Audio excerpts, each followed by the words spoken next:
Debbie, you are the CMO of Sterling Brands. Yes, sir. And you've had a long and varied career in design. And I'm actually have a design background myself, so I find that very interesting.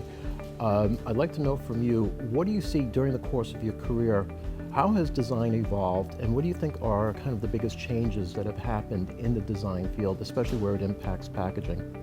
Well, the biggest change that's occurred since I started in branding and packaging is the ratio of men to women in the business.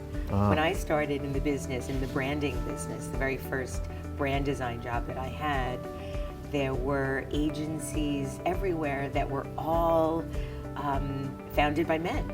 And so it was Gerstmann and Myers and Yes. Peterson Blythe and Alvin Schechter and marvelous, wonderful men that really led the way for a whole new industry when they first began. There were very few senior women. There were very few corporate senior women. And now it's almost as if the tide has turned. I teach at the School of Visual Arts and I run a branding program.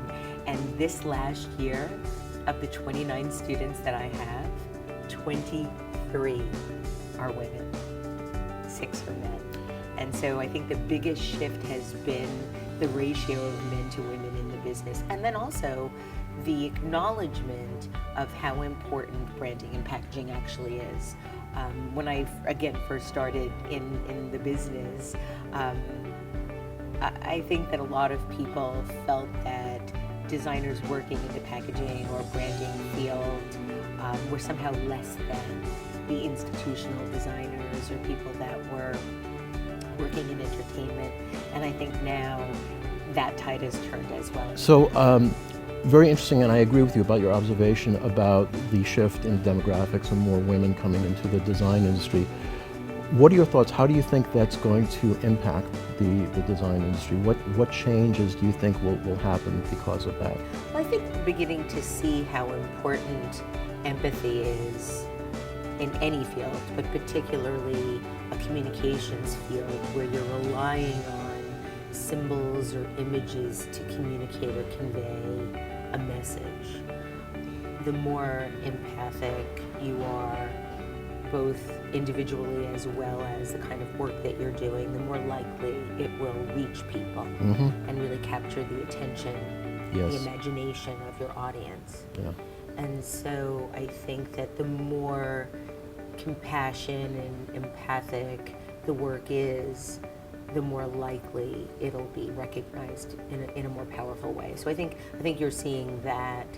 But I also think technology is doing a lot to democratize brands and branding in that the consumer is so much more central Sure. to the process and to the results Yeah. than they've ever been. Yeah. So I think those are both really interesting.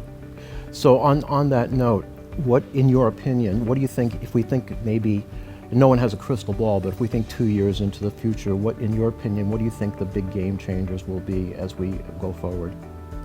I think any big game change will have to address what's currently happening in the supermarket. I think it's the cover of Fortune, one of the big business mags, has the death of the supermarket as the cover story. Yeah. Which is terrifying. First of all, I don't think the supermarket's dying. I think the supermarket's changing. And I think that companies like General Mills with their recent purchase of Annie's, I think we're going to see a lot more of that. Consumers want better, healthier, cheaper, more organic food. And the big food companies are going to have to address that. I don't think they're going to disappear, but I do think that they're going to change. 2 years from now, I would imagine that the periphery of the supermarket is going to get a lot bigger and inch its way into the center in ways that we are just beginning to understand. What changes are you seeing in the retail landscape because of digital, and where do you think that's going? Well, I think Amazon's recent announcement of their own sort of fresh direct killer, that will change. If you can order any food product you want and have it delivered by Amazon within 2 hours, that's going to change everything. I think that the way in which packages and package design is handled online needs to change. Mm-hmm. All the little things you agonize over that you see very clearly in a supermarket, in real life, face to face, you don't see online, and that has to be addressed. So do you see this as a real challenge or an opportunity for designers as they think about holistically the whole ecosystem of shopping, from mobile to digital to in-store? Yeah, I'd even go back further and say from design, because one of the things that I often joke about, and I'm going to talk about in my presentation today, is that the only people that really like package design changes are package designers. You know, the consumer doesn't go to the shelf Yeah. and think, oh, look at that, they've redesigned. Yeah. Time to rethink that brand in Yeah. a positive way. No, they're not. That's not happening. And we've seen that in recent history. We've seen those types of we've situations seen happen. that a lot. So Yeah. I think that the way in which we launch design is going to be changed. You need to have a launch strategy now too, in addition to a marketing strategy and a social strategy and everything else, so that when people see what you've done, what you've changed, they don't run in the other direction like Right. we've seen happen so many times. Mm-hmm.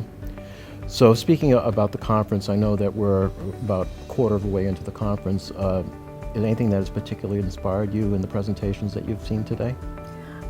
The Bobby Brown presentation was spectacularly Yeah. entertaining, really, really interesting. Kudos on getting such a great speaker, Yeah. great topic. Yeah, interesting guy.